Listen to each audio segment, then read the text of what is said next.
Hey guys, welcome to my home here in Georgia. You know, I lived in California my whole life. My wife and I and my son moved out here a couple years back. I want to take you guys around. We got a 30 by 50 foot shop here, something I've always dreamed of having, and now it's available to me. So come on in. We're in the rain, so let's get out of the rain. All right, so this is it.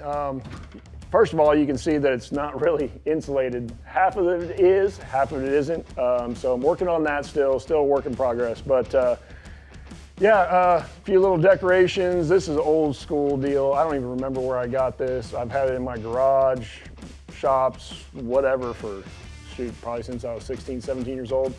These, Elise and JC, made at tournaments. You can see right here, to Daddy from Elise. That one's from JC at a tournament somewhere along the way when I was out fishing. They had projects and things like that.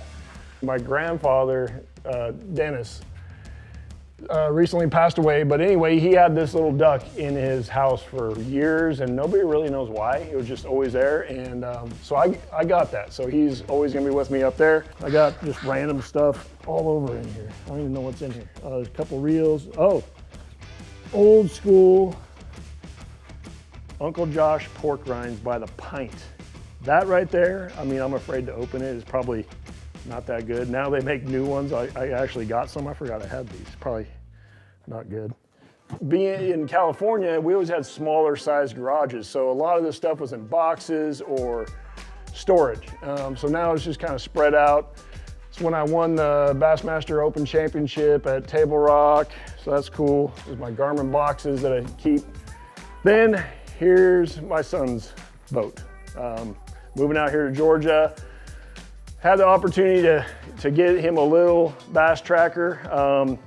This little boat here is kind of cool. I fished out of it when we were actually shopping for my house. The realtor that I ended up buying the house from, he had this little boat. I said, you ever sell that boat, let me know. And it just worked out, right? I mean, it's an older boat, but for what he's doing, old Mariner on there, 40 horsepower Magnum. Yeah, we got it all dialed in. Of course, you know, Jaden, I gotta have live scope, Dad. So he saved his money from birthdays, Christmas, things like that. There it is. He's got a little Garmin 922, so old trolling motor. Jim, thanks a lot. He gave us a comfort troll to put in here, so that was nice. So we've been having fun rigging that out. Of course, you know, he's thinking that him and his buddy now, Hunter, they're fishing against, I fish against them in Sunday tournaments, and I'll be honest with you, those guys have caught them. Rod rack, so this is kind of cool over here. So you'll see on the other side as well, my friend Barry had extra lumber, and he's like, dude, we could build some awesome shelves, because this was all open. So nowhere to store things or stack things, so he drove up here and we spent a couple days building these shelves. But this is kind of Jaden's little workstation he turned it into. So we got the jig tying deal. He's big time into that, which is awesome. We've been on Tackle Warehouse several times. I think this is his, yeah, this is his little box of skirts. You know, he goes on there and he thinks that he has an endless money supply, so he can order whatever, but he's actually really good at tying jigs. Somehow or another, this whole box of jig heads wasn't like that, but now that my son has it, that's what it ended up being. So this right here, he's also adopted this, which is fine. I used to carry this around tournaments, tying spinner baits, extra jig skirts. I mean, I had everything. Look at this tinsel, old school tinsel, plastic buzzbait blades, glitter. I mean, it's kind of cool. So now he's utilizing it, and actually saves me a lot of time, because I'll be like, either you tie these jigs or your boat's going outside. So it works out good for me. Like I said, just more storage, baits, got some Archelons, got the chunk craws, EcoPro tungsten buzz baits. I mean, I got all kinds of random stuff. Old school Iobi frog there. We got TH Marine stuff, extra prop stoppers, and all kinds of stuff. What's funny though is I'm losing more and more stuff, I think, because of that boat over there. Up here, my brother made that out of rebarb. So it's kind of like a tackle warehouse old school fish. Those extra rods are in the way, but hung up my old spinner baits, skirts fell off them, caught a lot of fish on every one of those baits, kind of cool. Oh yeah, the windshield. So I forget what year that was. Anyway, that's the year I had the wreck. On Interstate 5 there in California, boat flipped up off the trailer. Somehow or another, that windshield did not have a scratch on it, but everything else regarding the boat was totaled. So, and then, right, the boat. Never really have had the opportunity to back a boat straight in and, you know, always had to like collapse the tongue or trim down the motor. I got plenty of room to do whatever in here. Starting here, there's a lot of line. I just got these in from Sunline, line storage bags. Got my seat, 2 helmets, even though I don't have a motorcycle there for the boat. Trophies, like I said, lots of trophies. I've been doing this a long time. I put only the first place ones up in here. I got some other ones elsewhere. Other things here, I got rats I used to make out of actually real rabbit fur. This line spool right here, built this a long time, like before my daughter was born, so over 25 years ago. And it's been with me ever since. It's held up, really cool. Yeah, just more baits. I keep everything on, I bought pegboard when I first moved here. Bought a bunch of pegs, keeps it all organized. You know, the baits stay straight. My breaker box here, got all those things. And whenever I order a tackle warehouse box and it comes from California, my daughter, she works there, she sends me these fun little things. Ooh, just got this the other day. This is one of those bigs.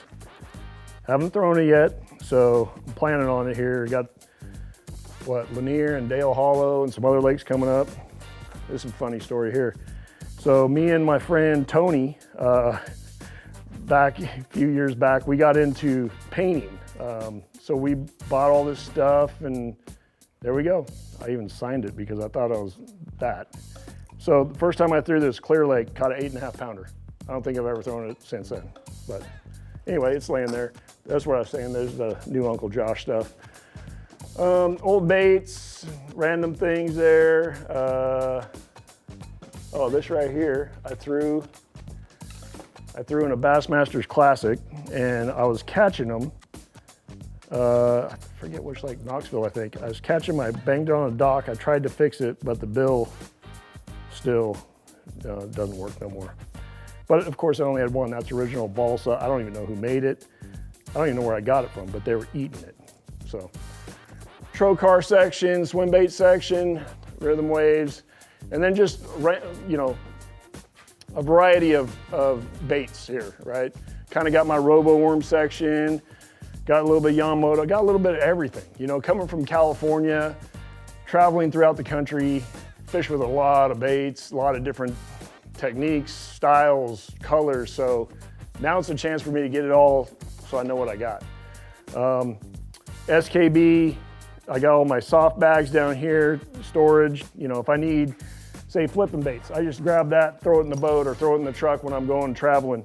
I got my line bags right here, same thing. I got fluorocarbon and then I got braid, so it helps me stay organized. And then these rods right here, they're actually rigged up. We're doing some shooting this week, so a lot of new stuff. This here's a new Zillion Daiwa rod. It's pretty sweet right here, actually. So I seen this at a show the other day. This is the new Steez SV. So the first time I'm gonna fish it is gonna be this week when we're filming with Tackle Warehouse. Looking forward to that. Yeah, but got a variety of things because you'll see a new format that we're doing with Tackle Warehouse, so I really don't even know where we're fishing. More storage, just random stuff. SKB, this is all my spinner baits. I don't know why that's over here in the corner, but I put that in there.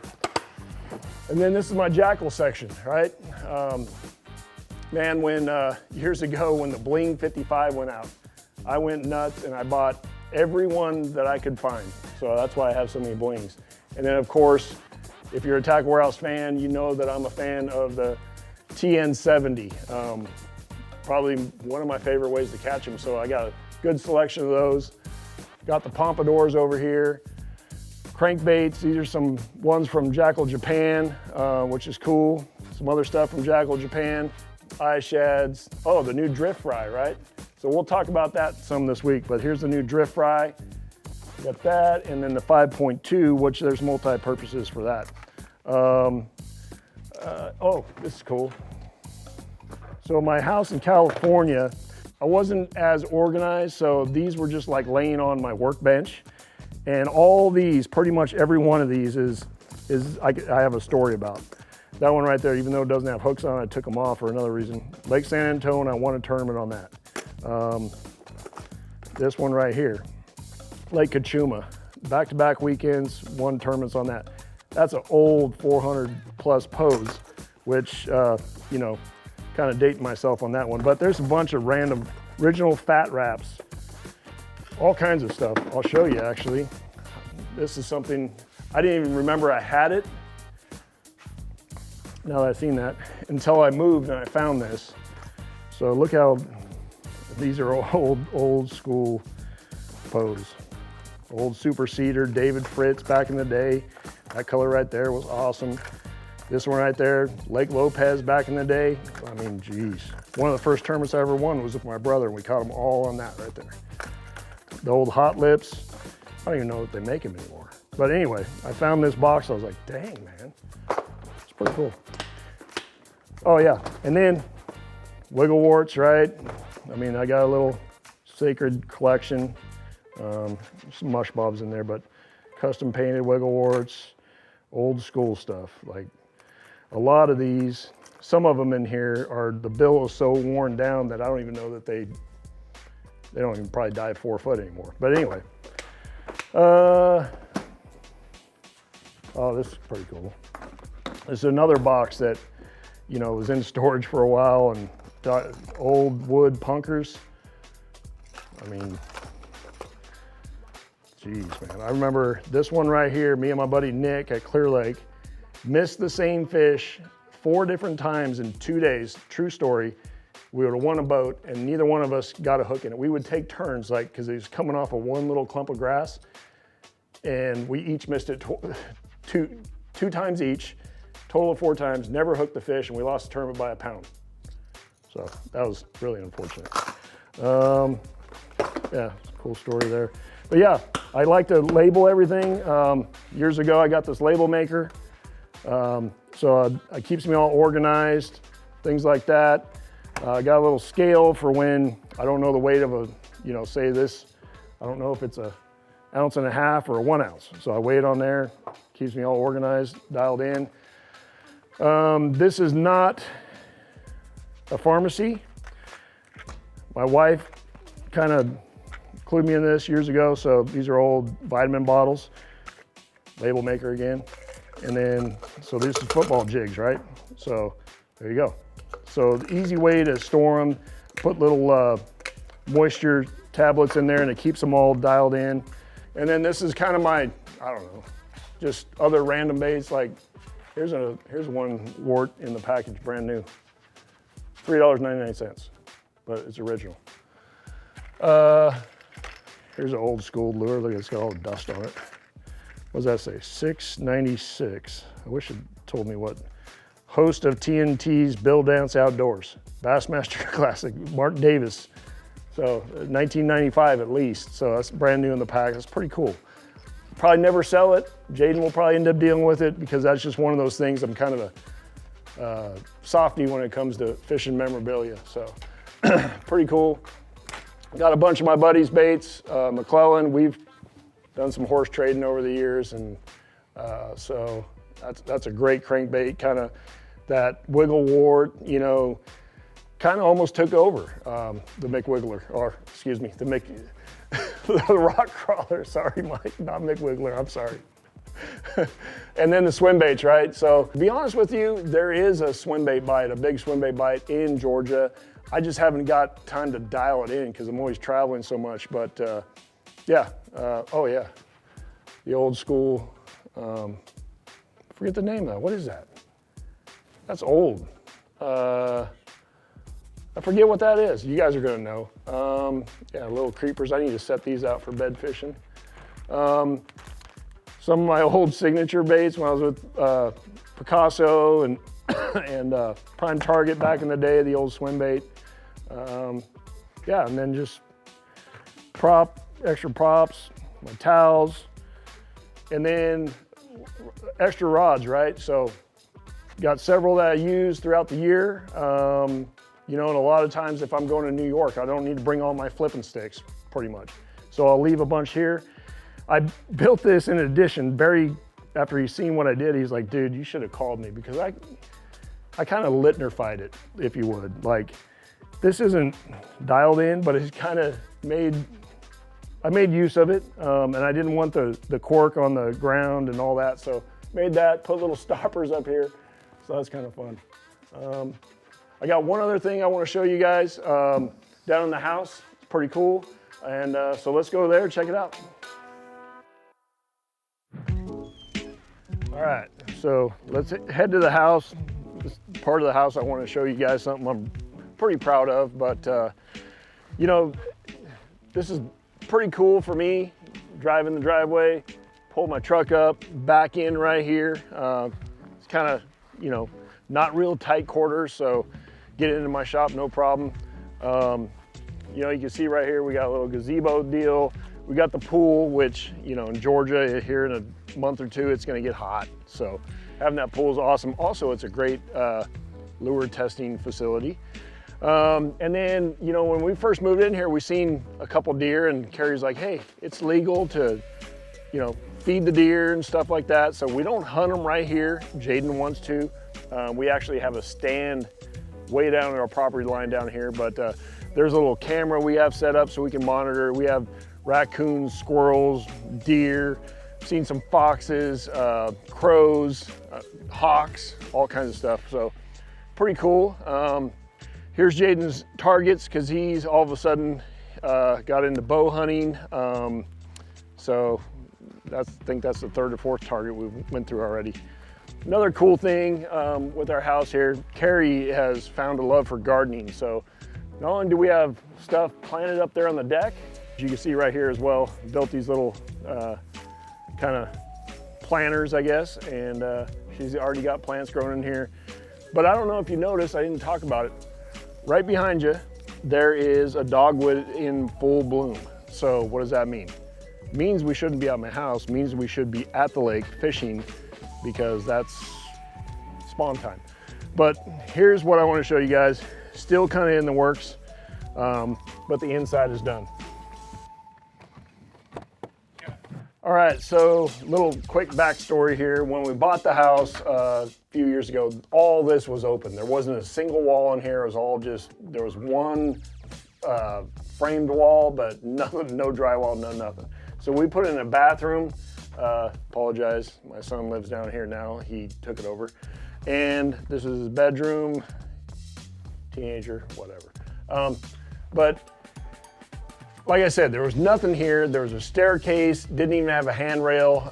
It's kind of dangerous, to be honest with you. Now we finished it all out, and we started with memorabilia. It's kind of my man cave. I'm really proud of it. Pretty cool. First of all, Jared and Carrie Lintner, that's when we got married.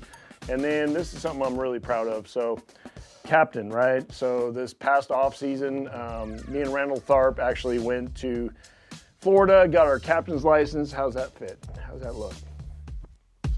So years ago, my kids got me this. We put glue on it, framed it up. Decorations that Carrie's got me over the years. She got me this, obviously recently. My brother-in-law made this for me. Just a nice little tackle warehouse fish originally. How the heck, Carrie must have decorated. We got Corey in my area. Well, there's Daniel. Everybody came out for my birthday. That was a real special time. We got Clark, Rich, Corey, Daniel, obviously myself.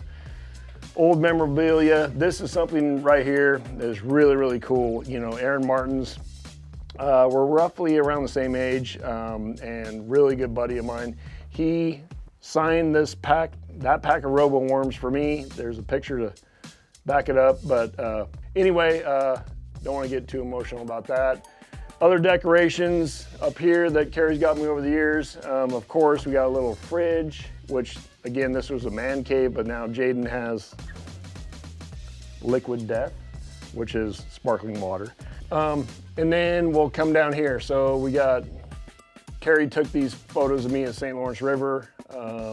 This was a photo from a photographer at Lake Seminole, Bassmasters years ago. Corey was like, dude, what happened to your mustache? This is a long time ago. You can see I'm still wearing the old school sandals, but my mustache wasn't filled out as well as it is now. But that was a 13-pounder, the first 13-pounder, and I'm actually wearing an old school Team Daiwa hat. Like, I don't know if you can see that. Other decorations, got some trophies. This is JC, actually, I don't know, 15 miles from where we're standing right now. That was one of JC's first bass, so that's really cool. Carrie made this for me. Carrie and I right there in a tournament at Santa Margarita absolutely blew the tournament out. That was awesome. Jaden, my youngest, he's now 16, look at him there. That's the trophy when I won Clear Lake, one of my favorite lakes in the country.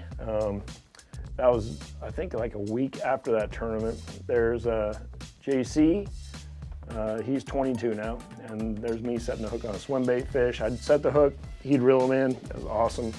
So when we first moved here, all my friends, all of them always talked about these whitetails and how excited they were to hunt them, and I didn't get it, because growing up in California, the blacktail, it was fun, but our season was only 3 or 4 weeks, and anyway, this is, I think, the second buck Jaden killed. I still have not harvested a whitetail deer buck. I've harvested a couple does, but anyway, make a long story short, he's 2-0 on me as far as bucks.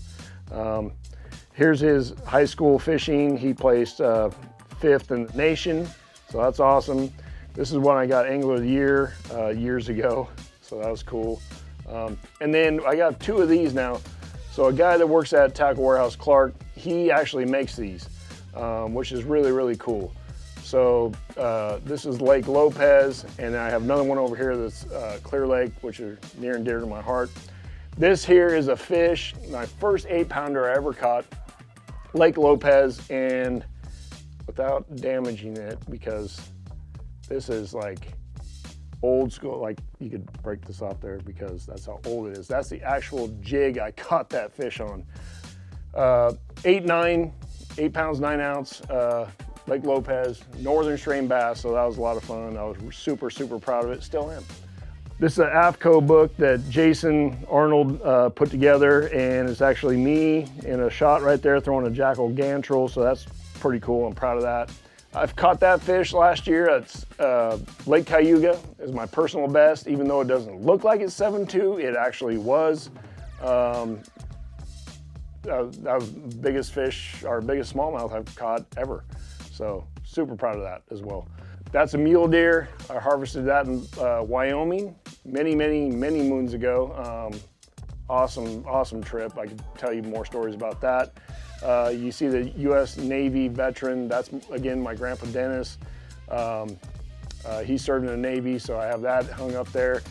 This fish right here was 14.85. You can see me in my pink shirt up there the day I weighed that in. I have some other photos of the scales and everything to back that up, but 0.15 off of 15.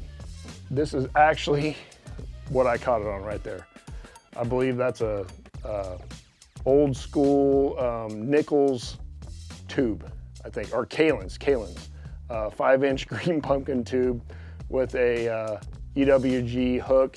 And I remember back then, you know, braided line was just coming into, like, you know, getting popular, but I was throwing a 25-pound monofilament, and I seen a little fish up there on the bed, and I had no idea that fish was even around. Caught her, and it was unbelievable. But what makes it even crazier is about 2 hours later that same day, I was going down the bank, and Aaron Martin's actually ended up winning this tournament, which was awesome. Going down the bank, and I see this 8-9 pounder, and I'm like, dang man, that's a nice one. So I'm fishing for that.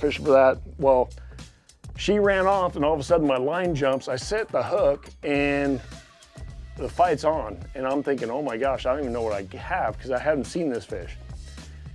It was 17.6. A guy across the cove from me brought over a scale that was a 20-pound scale at the time. I believe it was a Berkeley scale way back then. And it was 17.6. I hooked it right outside the mouth. Even though I'd never seen it, I let that fish go. Feeling sick, like I'm ready to go home. Like, I mean, it's the biggest bass. It looks so weird. I mean, catching a 10-pounder or something, but when you have your hands on a 17-pounder, let alone a 15-pounder, it's pretty shocking. Anyway, I let the fish go. 2 hours later, I catch that fish. So a little bit of redemption, super proud of that as well. Won a trip to El Salto in Mexico, which was only 2 years old at the time. I got a whole nother book of stories. If you want to hear about that, DM me or hit up Tackle Warehouse for those stories. I have an awesome photo album. But yeah, man, super proud of this little area, kind of a man cave. And yeah, it's time for you guys to roll. Dogwoods are blooming. I gotta go fishing.